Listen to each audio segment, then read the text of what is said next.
Oh, that's Mr. Mayor.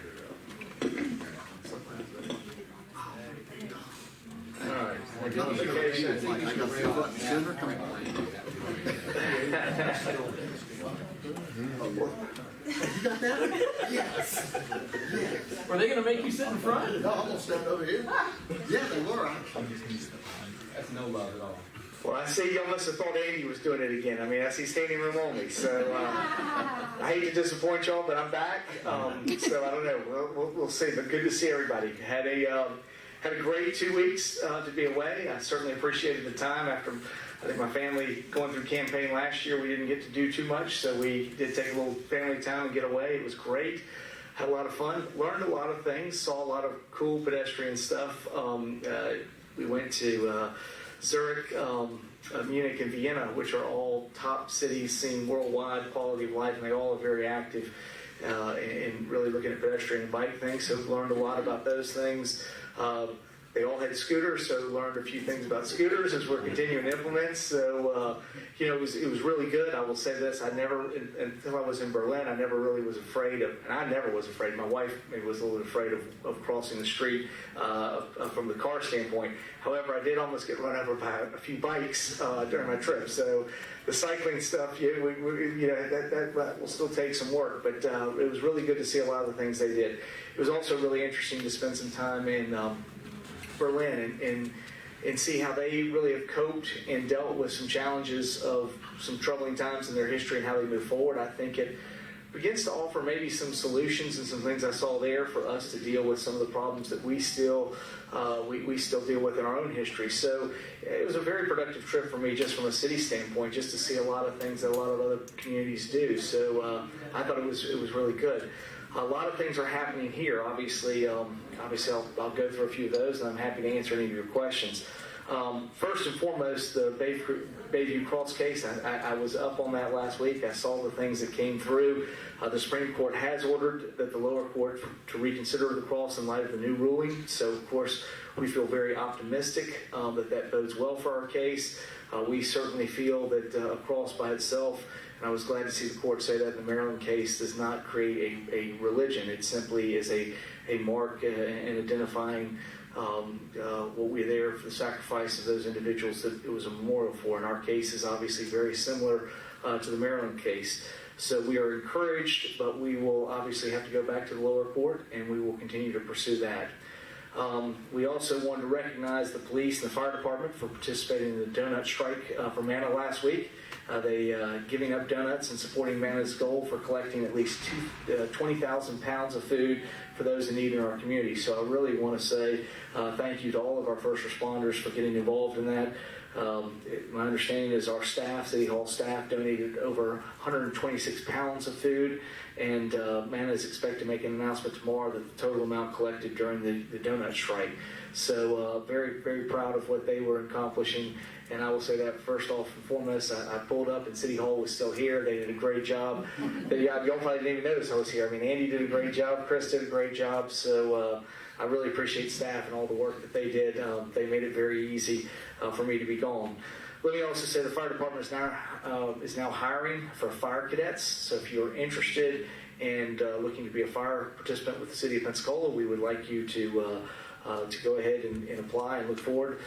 Fire cadets receive paid training and will be state certified EMTs and firefighters when they complete their training. Applicants must be 18 years or older and have a high school diploma or GED, and the application deadline is July 12th.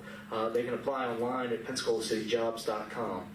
Also, July is National Park and Recreation Month, and our City of Pensacola Parks and Recreation Department will be celebrating all month, along with a variety of activities for residents of all ages. We certainly encourage you to get out and enjoy one of our city's parks and take a walk and be involved in walking. I will tell you, over my vacation, I think I logged over 150 miles walking, so get out there and do some walking. It's good exercise for you, and you get to see parts of your community that you might not have seen, the things that are happening. So stay active. Brian, I appreciate everything you guys are doing over there at Parks and Recreation. I see Tanya here getting out all that information, so I appreciate y'all doing that as well.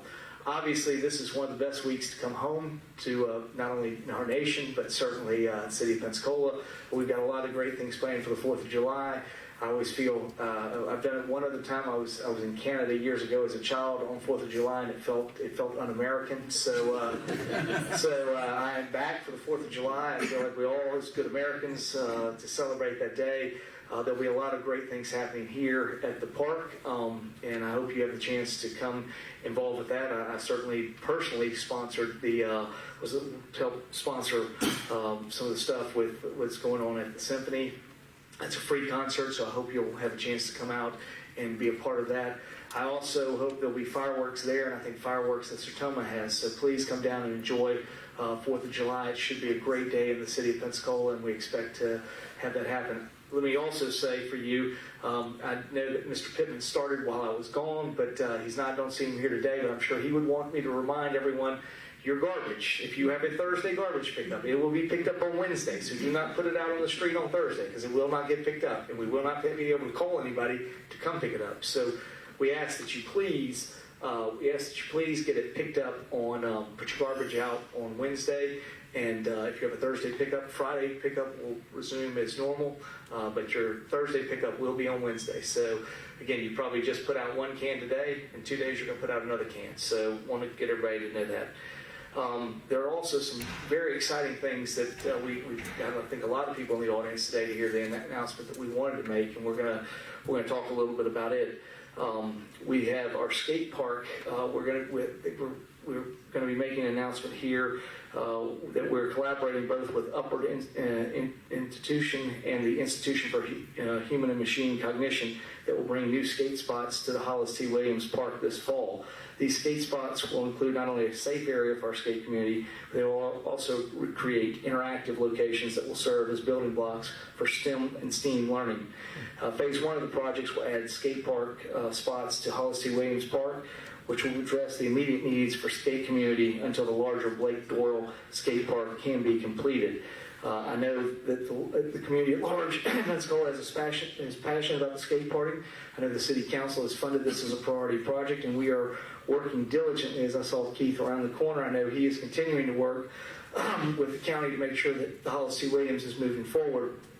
But again, to sort of describe a little bit more to get us started, before we can put the full skate park in place, I'm going to introduce up here John Schell. He's been very passionate about this. John's been very involved, and I want him to tell you a little bit more in detail about what's happening. And then he'll be available for some questions. I'll be available for questions, and then we can talk about other things outside the skate park. But John, thank you very much for coming today. All right, thank you. Appreciate it.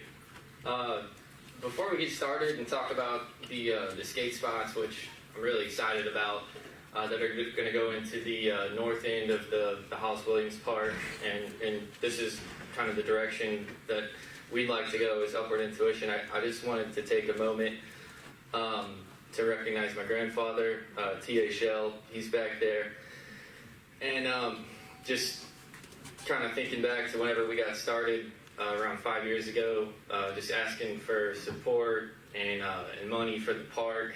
I think a big reason why a lot of the people even took my call or had a meeting with me was because they knew my grandfather, and he's always treated everyone right.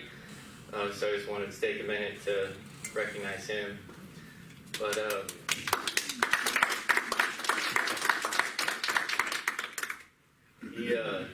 as most of you know, the Hollis Williams Park is a mile and a quarter long linear park, and the skate park is going to be at the southern end of the park at Hain and Jackson Street, and we're working on that. That's in progress.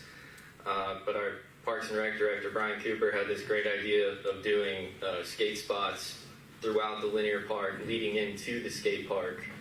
And he's actually, the city's been working with a precast concrete manufacturer out of Monroeville, Alabama, and they're doing the federal courthouse downtown. So they have these 20, 30, 40-foot pieces of structural concrete that many of which end up as reject pieces. So they're going to gift the city some of these reject pieces, and we'll be able to use those for skate spots.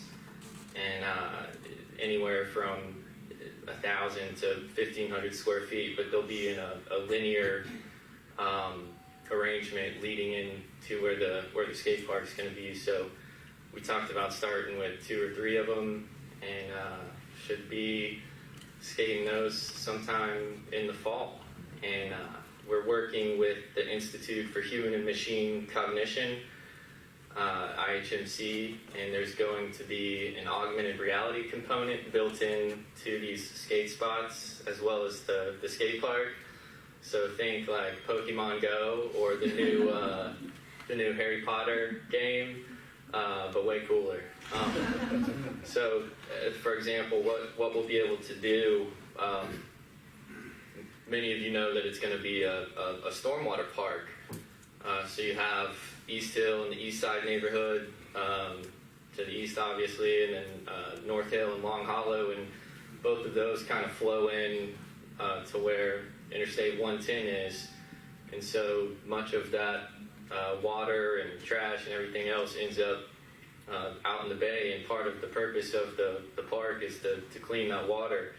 So what we're going to be able to do with IHMC is to essentially trace the water as it goes underground and out into the bay, and then into the Gulf and around the Gulf Stream, around the tip of Florida, up the Atlantic, and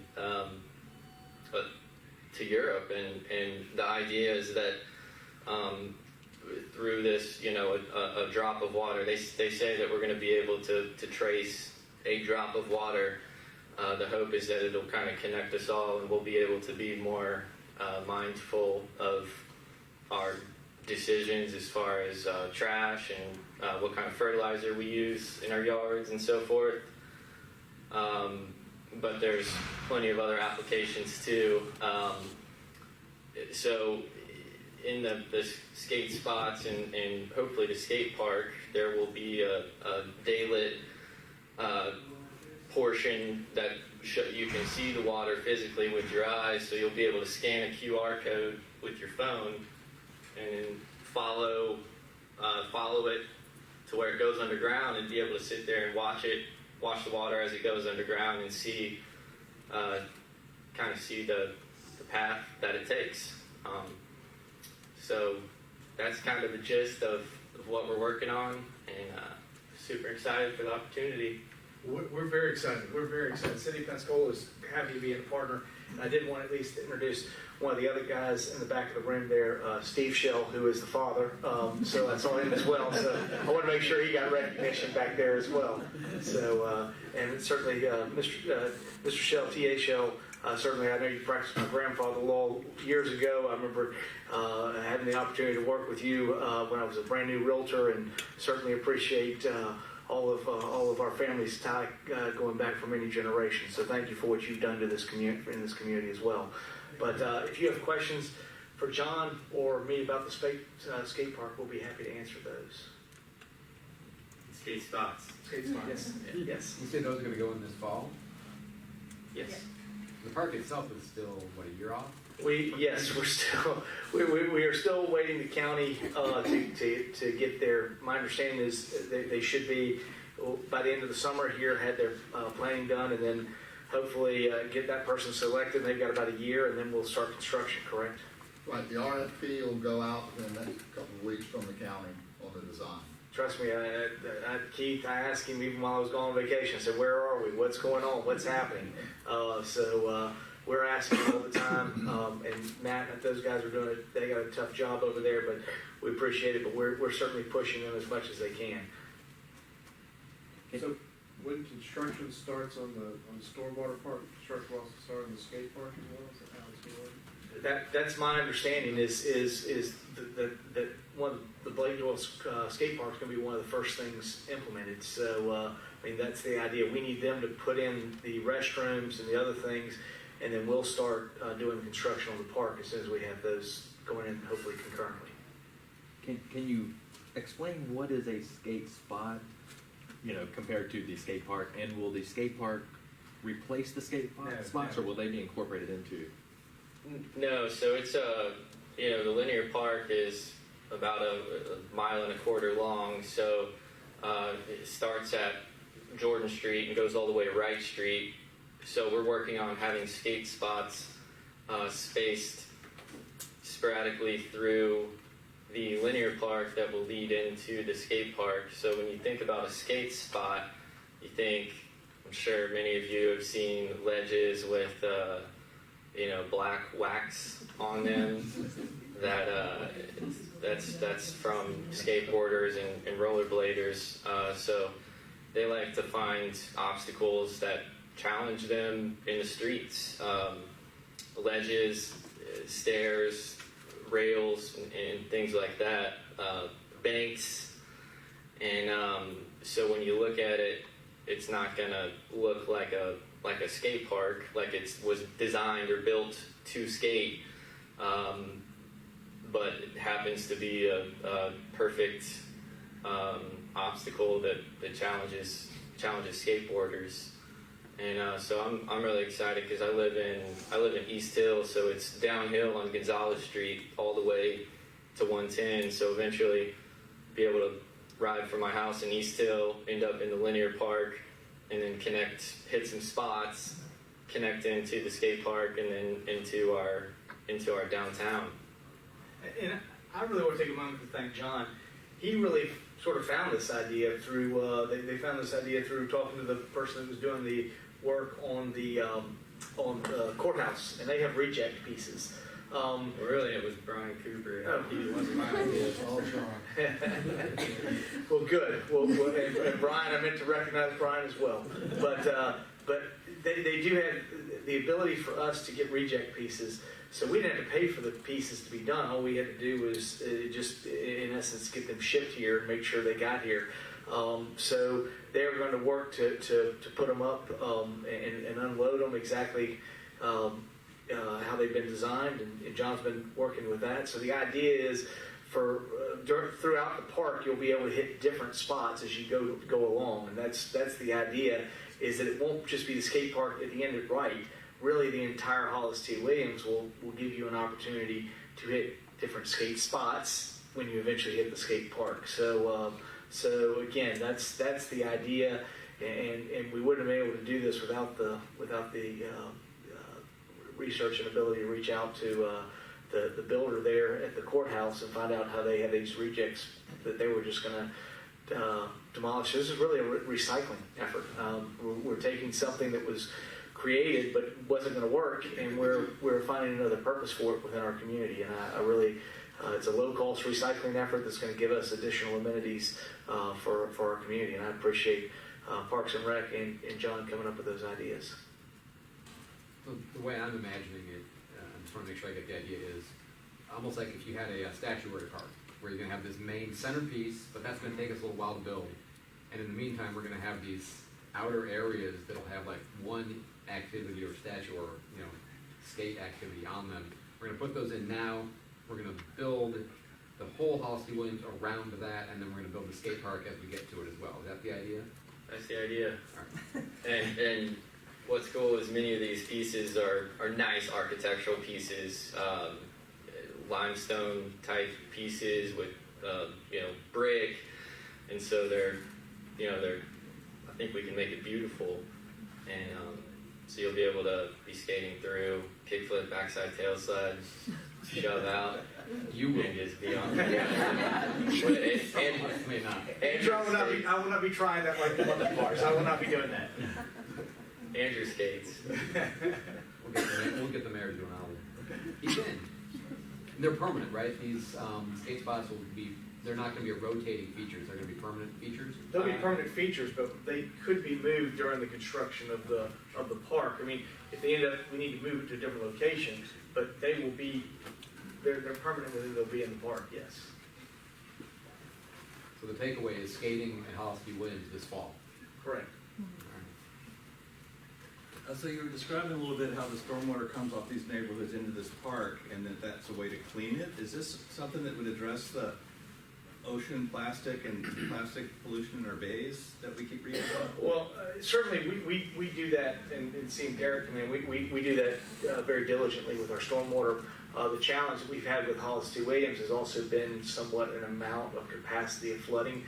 One of the ideas is the April 2015 storm. The reason we don't want to do one of those again is we want to give more capacity to the water to find opportunities to settle as it moves downtown and doesn't flood downtown. That's the goal of the ultimate objective of this. At the same time, it is also helping with the plastics, and that's the whole reason we have retention ponds. I mean, I don't want to be critical. I think the city of Pensacola and Canby County both do a very good job, the state of Florida, with retention. Can we do it better? Can we always improve? Yeah, we can improve. This is going to be an improvement, but this is also going to help. Once it's in place, it's really going to help potentially flood control for downtown, the area of Aragon, those things that we saw during the 2015 storm. Now, again, I'm not here to say that 24 inches of rain, 24 hours, we can handle again, but I will say we'll be much better able to handle a storm of that magnitude than we were in April of 2015. And this is our second son, Scott Shell, an architect from California. So that's good. That's good. Getting questions from the crowd back there. Jeez. Without belaboring it, and maybe this is obvious to everybody else, if the objective is to reduce some of the plastics, some of the debris in the water, is that happening simply by having the water run through and then it gets swept up later, or are there filtration devices that are going to be in there as well? I mean, Derek, if you want to say, I mean, I think it's just storm. As long as we went this far into it, I just didn't want to feel stupid about it anymore. No, that's no problem. Currently, the interstate system, the raised portion, is untreated. It hits the ground, it makes it into the alkali system that goes out to the bay. So what the primary feature of the project will be, we have these dual-use fields, and they'll be shallow ponds is what they'll be, and they'll have a filtration system beneath them, so they'll filter the water before it goes to the drain system. We'll also have underground devices that will catch the floatables, the plastics, those type of things that wash off the roadway that now go into the bay. So it'll be, it's going to be a terrific enhancement for that area. That's what I was wondering, the big tanks with the screens and everything in it. I was going to say, we will obviously catch the floatables, but not only the floatables. I mean, you're talking about invisibles, things like oil, things like fertilizer, a variety of other things that we don't want ultimately get in the bay. I mean, that's what detention does, and we're gonna this whole park when it's finally built out is gonna go a long way toward solving some of those ills. So it's a good thing. We're gonna be making our environment better. At the same time, we're gonna be providing more amenities and things. And not only that, these amenities, I think it's not just skating and other parts. There's going to have a significant educational component to it, and that's what we're really looking to work with IHMC. Now, obviously, David Freeze could not be here today, so we're not as able to answer as much of that questions, but we are working through them to also do some of the same thing at the Bayview Community Center. David's stepping up to do a component of that. So the idea is we want to do more city parks and assets. We want to incorporate ways for children to be learning. There's no reason they go there, there's a natural environment, there's no reason they shouldn't be learning. And I tell you what, I mean, it's not the same world I grew up in. Everybody's got a phone, it's all electric now, and so, kids are used to that, so we've got to change our education, the way we do it, to be more consistent with the means that are out there. We can't continue to try to use a 20th century mode of education when the 21st century is totally different. So I really appreciate IHMC stepping into this component. They were not able to be here today, but they're going to make this an educational component as well. Obviously, everything cool costs money. Is the money already covered by grants approved, or is it city money, or does it cost no money because it's IHMC is funding it? We are not paying for. I mean, all we're paying for is the shipping down that we had to deal with. Parks and Rec was able to cover that expense. My understanding, IHMC is working through. They have been awarded a small portion to do some of this programming for us through the Bayview Park. I don't know if that's what's extended on this stuff as well. But we have been talking to them before the skate spots came up. We did talk to them about Bayview, so we did program something into the Bayview Community Center for them to be involved with. So that's where we're going at this particular time, working under that. Funding from Bayview is covering the skate spots. Now, funding from Bayview is there is some funding for Bayview in there to deal with the programming side of it, and again, from David's standpoint. Point is, how do you create those components, an electronic system that we can transfer? I mean, ultimately, our goal will be to see whatever we can do at Bayview and then turn around and transfer it. The whole reason I was receptive to moving forward with a component of that is if we can transfer it and transfer that to our other community centers once they get built. So again, we're trying to learn and we're trying to move into the 21st century education. Again, it's another step where we've said we are not the school system, but we ought to be helping the school system in every way. And if we give opportunities for our parks and our recreation to have the ability to integrate into that kind of learning, then yeah, that's what we've been trying to establish off of. Because I'm still not clear, like how many skate spots and building them will take money, that's what I'm asking. Go ahead. We expect 8 skate spots eventually located throughout the city. John Wait, and I- throughout the city or throughout the Hollister Williams? Let me finish it, I'm sorry. We expect to have 8 eventually. We have a commitment from the precast company to donate us up to 8 prefabricated concrete structures. We plan on probably putting 3 or 4 of them at Hollis Williams, and then eventually finding other locations to put one here, one there, so skateboarders around the whole city can find a location and get a spot. We are paying for the shipping of those to be brought to Pensacola. They're donating the precast. Parks and Recreation is budgeting any money right now associated with the Bayview project with IHMC. So we've identified funds in our budget if we have to pay IHMC any money for the first interactive augmented reality project to help bring the educational component to the Bayview Community Center. We're paying for that in our budget, not the construction project. I just want to say, and one of the reasons we jumped into putting that in the Bayview funding was because it was transferable to other locations. So again, that was one of the hopes is it's not just something we'll happen at Bayview, but we're trying to build it through Bayview, and then once we get that done, we'll augment it and send it to other places, and this is one of them. But I would like to say once we get the system up and starting to run, we hope to replicate it fairly quickly to all the community centers that we have. The idea, what we've been talking about with IHNC is that this is kind of like a pilot project. This is a test bed, and we hope to be able to paint a good picture here locally as to how the water and stormwater flows throughout the city, and then hopefully be able to bring that to other cities and municipalities so that it paints a picture as to how we're connected on a regional basis and hopefully worldwide basis at some point.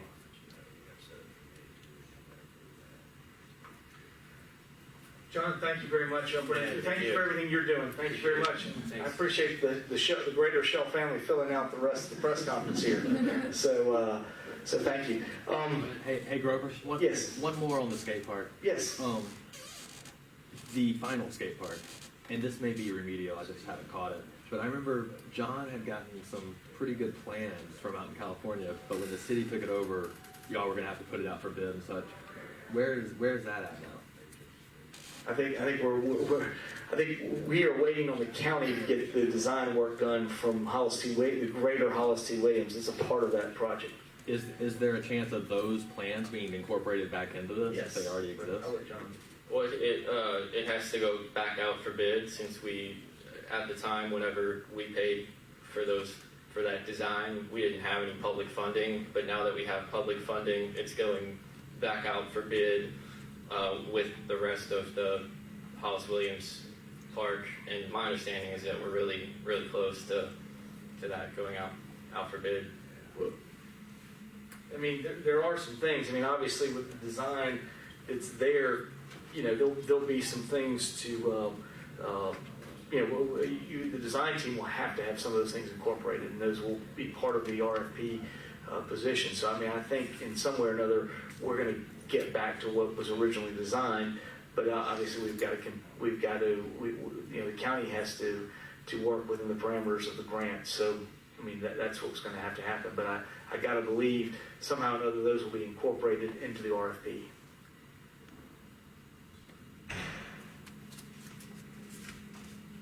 All right, a couple of things that I'm a little bit rusty on. I followed all of my typewritten notes really well, and I forgot this one up here that was handwritten.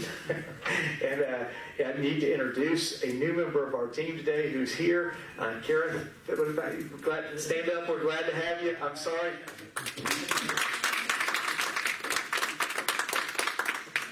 very happy to have you today, and I apologize. I got so focused on what I was doing that I missed the handwritten note on top of my notes here. So I did want to at least do that. But that's kind of it for what we want to talk about. If there are any questions you have, Dave. Yeah, first of all, just kind of confirm the Cross case.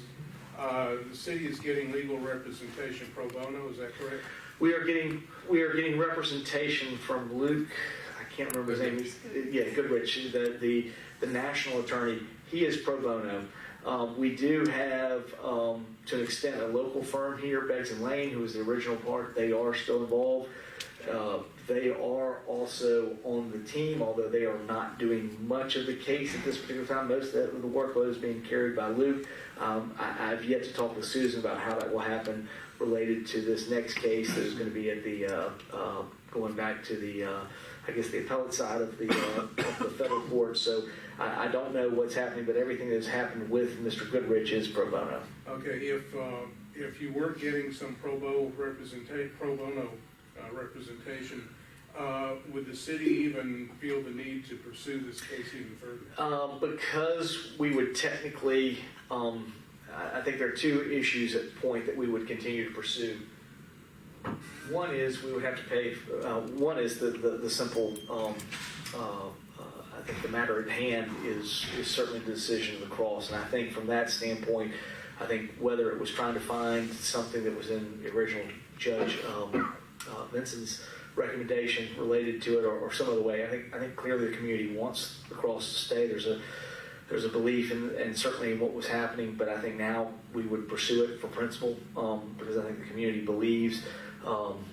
As I've always believed, I never believed it established a religion. It is simply a religious symbol. I mean, I went lots of places and see a lot of. I can go in the Supreme Court and see religious symbols inside the Supreme Court building. So I don't believe symbols by themselves establish a religion. So from principle, we would probably continue.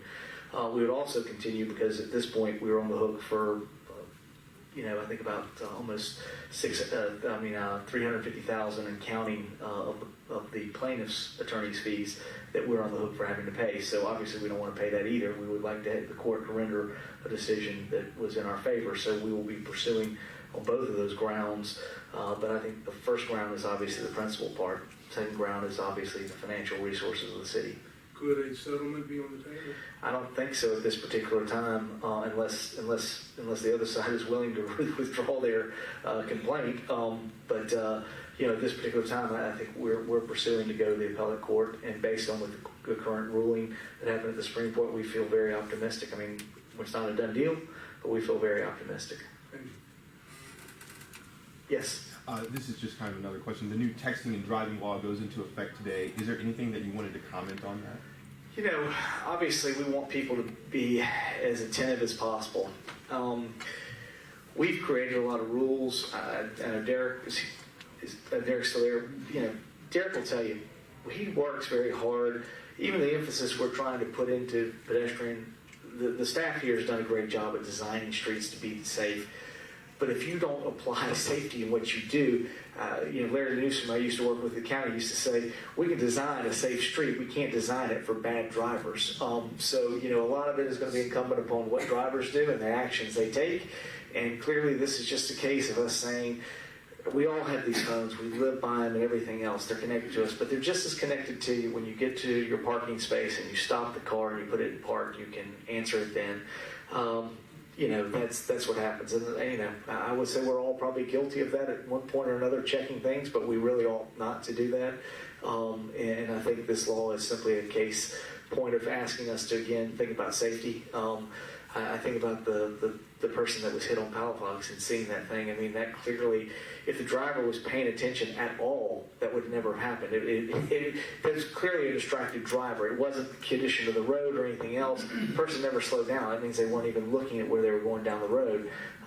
And obviously, those are things that I think need to happen. And that may be one of the differences, because I don't remember seeing a lot of people in Europe looking at phones while they were driving. So, that may be, they were more attentive to where we were. That's why I didn't feel at risk of getting hit because people were paying attention to the road and not paying attention to their phones. So I think for all of us, we need to do that. while you were gone, the Baptist Hospital made its announcement. It's building a new hospital outside the city. There's been a lot of plans for that area over the years. What do you see as the future of that area? Well, I will say I did get a call, and we communicated via text. Mark Faulkner and I, before that announcement came out, he did call me to reach out to me. I told him, I said, Mark, I'm on vacation. I said, let's get together, and I think we have a meeting scheduled for Wednesday. So if I was aware at least that something was happening, I was not aware of the exact magnitude that was happening. But again, I thought about it for a while, and I think there's opportunity. I do not see this as a lemons. I see this as lemonade. You're about to have a major facility on the west side come available for repurposing. Now, let me be very clear. Baptist is not relocating because it's cheaper for them to relocate where they are. What's happening is, for their business, they feel like, even though they could probably redo everything they need to where they are cheaper, it would not suit them to be in the location because it is not at all, they see it's an out of sight destination point of what they could do. They have the ability to start over, and if they were going to start over, which they were going to have to do one way or another with their building, start over somewhere that makes more sense. So I think what we've got to look at is an institutional structure that allows us to redo things. I would say all of you, I'll take a moment to look at Barcelona in a neighborhood called El Raval. It was started, and it was kind of the first suburb of Barcelona when they redid the walls there, and they were still doing walls at that time in the 13th, 14th century. There was a hospital placed in there as far back as 1402. They consolidated all their other small hospitals into one hospital, state of the art, in the 1400s. By the 1800s, that building was no longer usable. It was an out-of-date institution, and they went and built another one, which now is even closed, and it's an unbelievable architectural, beautiful place I've been to. But the old one was interesting. It operated for a little while as a hospital, but that whole neighborhood was having problems. But what they did is they repurposed that, and they put in the library and the university, put significant assets into the University of Barcelona, into being in that location, and the National Library for Catalonia into that area. Around that, they then developed several cultural institutions, and that whole El Raval neighborhood has changed dramatically. I see the same opportunity for us on the west side as we move forward. I think there are all kind of opportunities. We have talked about how, for the longest time, we don't have a teaching hospital, and what that could mean for us in leverage. Teaching hospital doesn't have to have a location that people have to be able to think about first at the top of mind. I mean, if you're going there one way or the other for what you're doing, you're going to that location, whether it's on East Street or whether it's on Cervantes or Beverly Parkway. You're going to go to that location. So I think there may be opportunities for us to partner and figure out how that location could be more viable for things in the future and what we could do. I think the sky's the limit, and I think it really could be an impetus and a catalyst as to what we move forward. What if the state was able to come in once that, it's not going to be built, so it's not going to sell tomorrow, but what happens over time if Baptist is ready to move and they're ready to sell that asset? And the state was able to buy it and put in something there that was larger, gave us more capacity, perhaps teaching, perhaps dealing with other issues that we've had. They could expand Lakeview there with psychiatric. The opportunities for us are limitless. It's whatever we decide and begin to look at. And I think we could look at it two ways. You could look at it as it's lemons, or you could look at it and see what you can make with lemonade.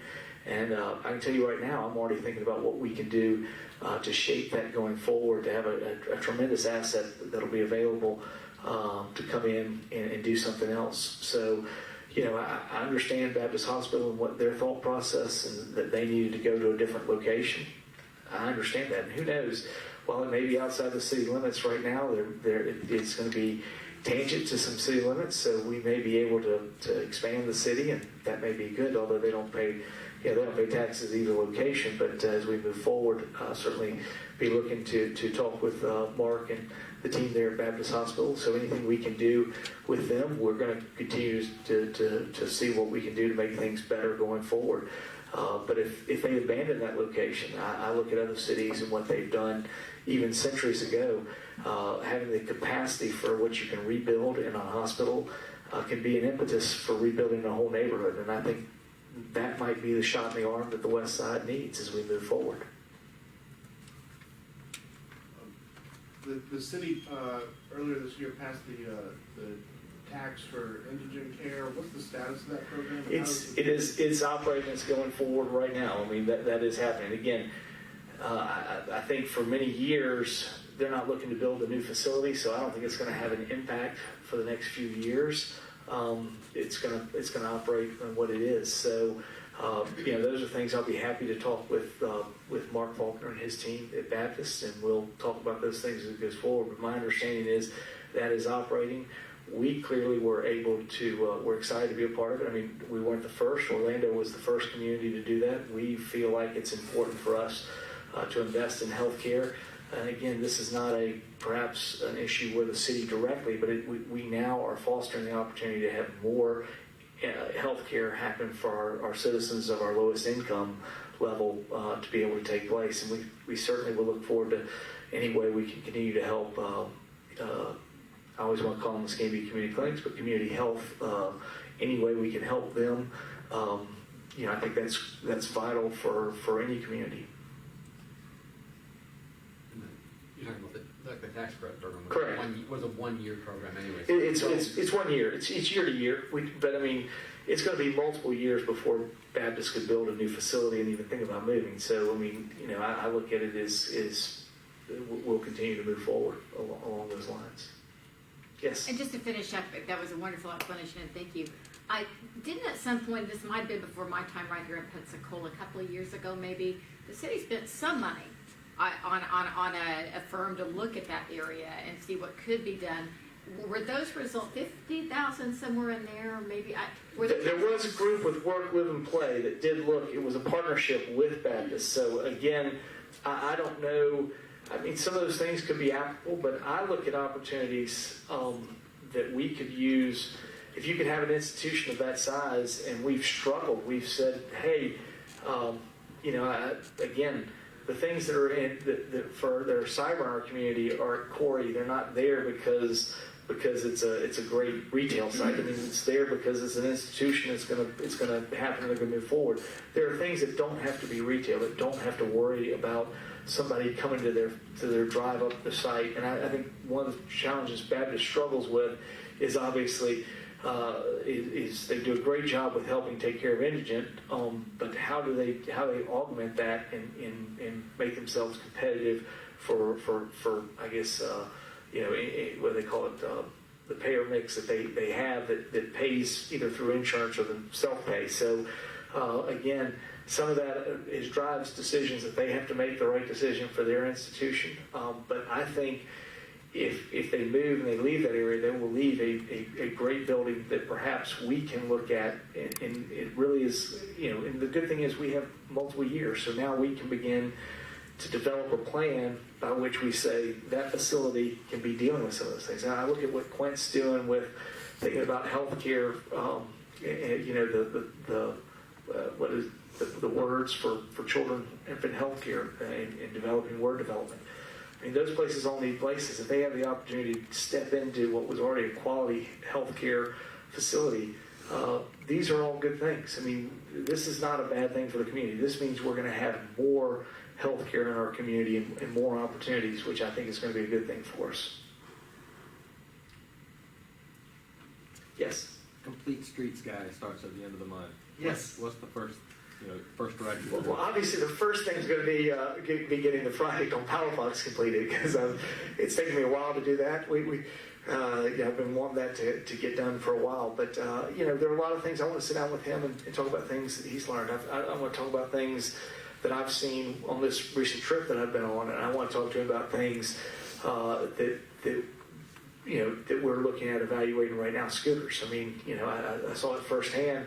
And unfortunately, over the weekend, I know I received I think there was a man in Florida that was killed on a scooter, was hit by a truck, or when it was the scooter's fault, apparently. So again, there there are a variety of things that are out there that we're evaluating. Again, I think the challenge is how do we take technology that's happening today and look at how we integrate it and change, and that's going to be an important part.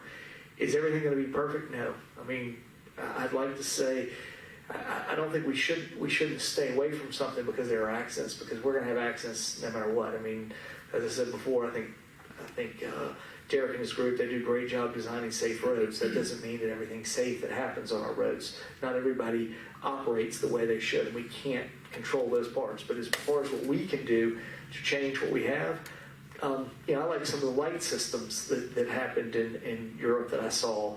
There's this crazy thing when we first got there. It was so weird. You have red, and then it clicks to yellow, and you have red yellow, which means you can't go, but it's alerting you that you're about to be ready to go. So it's a very interesting concept. They have concepts also on right turn, and they tell you you cannot turn right. What you can do is you can make a right turn, and you have to stop at the crosswalk, so when the next light goes, you can go. So there are a lot of things that they've looked at and how things happen to make the roads safer.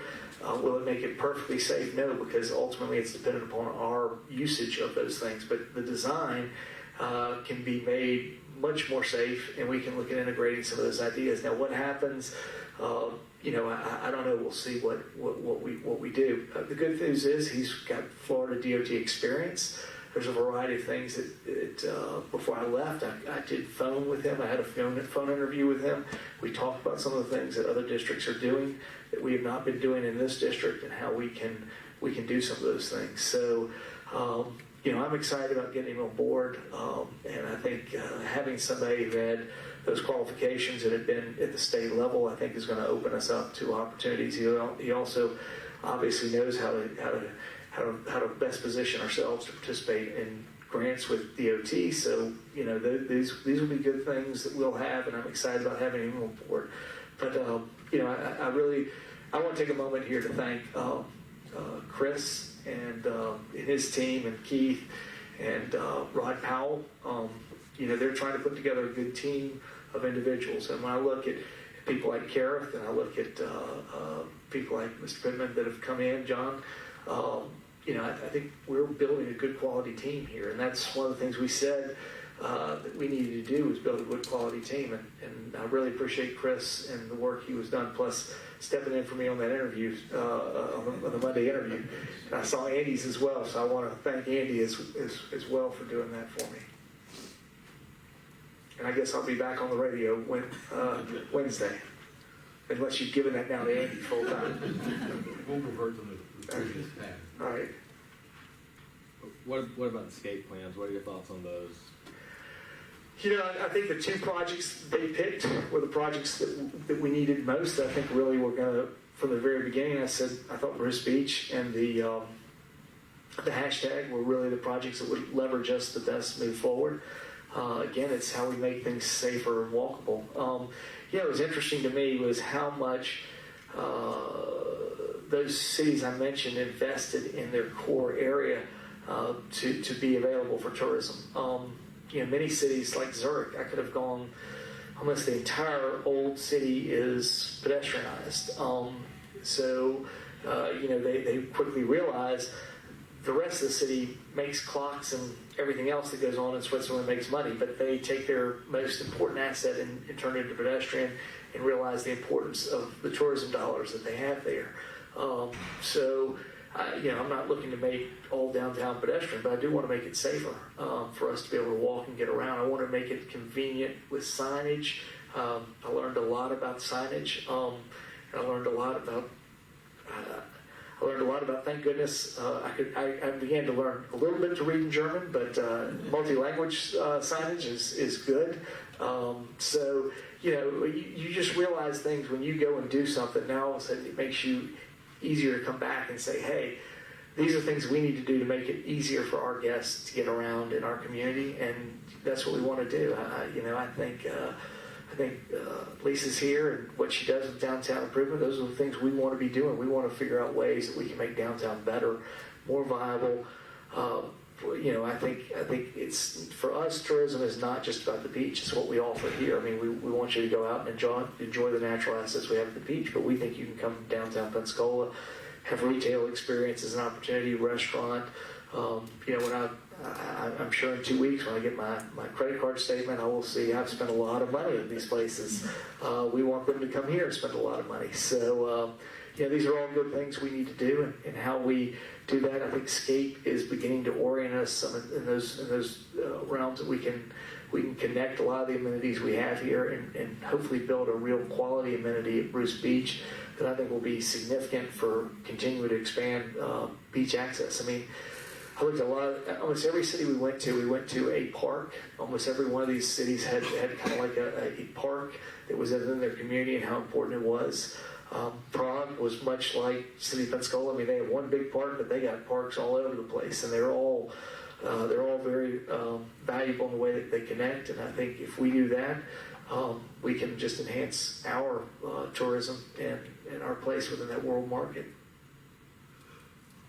Do you see elements of the hashtag project as something that can happen, in the near term? I think we've already been discussing ways we can turn those into as quickly as possible. So, I think some of the things on Cedar Street that we can begin to do and connect over and build more of a pedestrian walkway than Maine, how we can improve stuff that we've already been looking to improve at Jefferson in Maine and Palafox in Maine.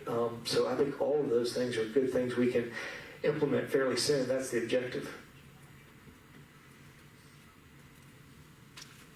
Tree ordinance is going to come up in July.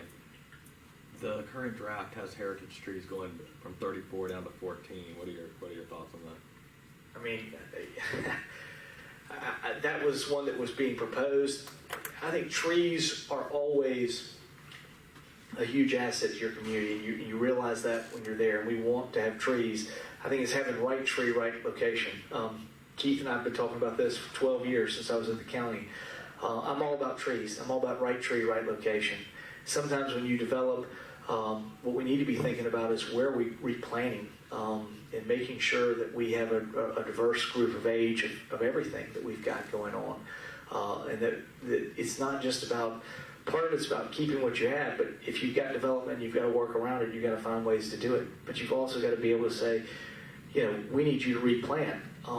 I've talked with the group. I talked with Lori Murphy. I told Lori I'm not exactly as supportive of her on the on where we are talking about shrinking tree diameter as far as what's protected. But where I am very exactly with her is that what we ought to be requiring is for the replanting to be better caliber trees that are replanted. I think that's what we should do. I mean, listen, my mother's family's in the timber business. If you go to Canal and Mall, and you see my mother-in-law's house, you'll see a ton of pine trees on there. I planted most every one of those pine trees. I planted them at my house. At Baysden, if you go 4165 Baysden, you will see a ton of trees. Most of those we had to replant after Ivan, or a variety of things after we built. But I took down trees when I built my house, but I did plant a lot back up now. And if you go by there, it's forested. If you drive to Pensacola High School and you see the big oak tree in front of the high school, that was placed there by my family for my sister when she was killed in a car wreck. People look at it and they say, golly, that tree must be 100 years old. And I said, nope, it's barely 30 years old, because I remember it was planted in 1989. I remember being there and it was about that big around. I think if we make people plant good caliber trees that are there for the future, we are building what's happening.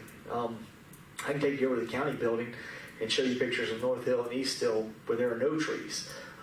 Building houses eventually build trees because people like shade and they start putting them in. What we've got to do is encourage a good urban forest of what we want to see happen, and that includes keeping trees that are of a real significant age, but also encouraging people to plant better caliber trees that will be there for our future. They are renewable. We just got to get out there and plant them and do what we can. And let me say one thing on that also. I know we've gotten a lot of complaints about tree cutting that has happened by Gulf Power. And to an extent, they are exempt from our tree ordinance if it is in the right-of-way, because they do pay for the right-of-way usage. They have the ability to do it. They have done more aggressive cutting as Next Era than they did perhaps at Southern Company. They have every right to do that. It's not, it's mentioned in the ordinance. We don't control that. Those are their assets, and they're out there protecting their assets. We're going to try to figure out ways as we move forward that we can work to find a sort of a more of a natural balance. But it was interesting. I mean, we went all over Europe, and they most of the urban areas, they trim those trees. They're like straight up toothbrushes. I mean, it's just, the tree goes straight up. It's bushy, but it's all straight up. I don't want to go to that, but I think we have to look at how we do that, but we have no control over what Gulf Power does in those right-of-ways. And I know there have been several people who have been upset. Some people lost some palm trees and a variety of other things, but they were in the right-of-way, and they do have the ability to do it. And as Southern Company, they were perhaps less aggressive, but it's one of those things that they have every right to do it. And if NextEra is going to do that, then they have the ability to pursue that. We certainly are working with them to try to. I've talked with them personally with tree crews out there over around. It was over in the Sanders Beach area, talking about how they address that. But we'll be continuing to work with them as we can going forward.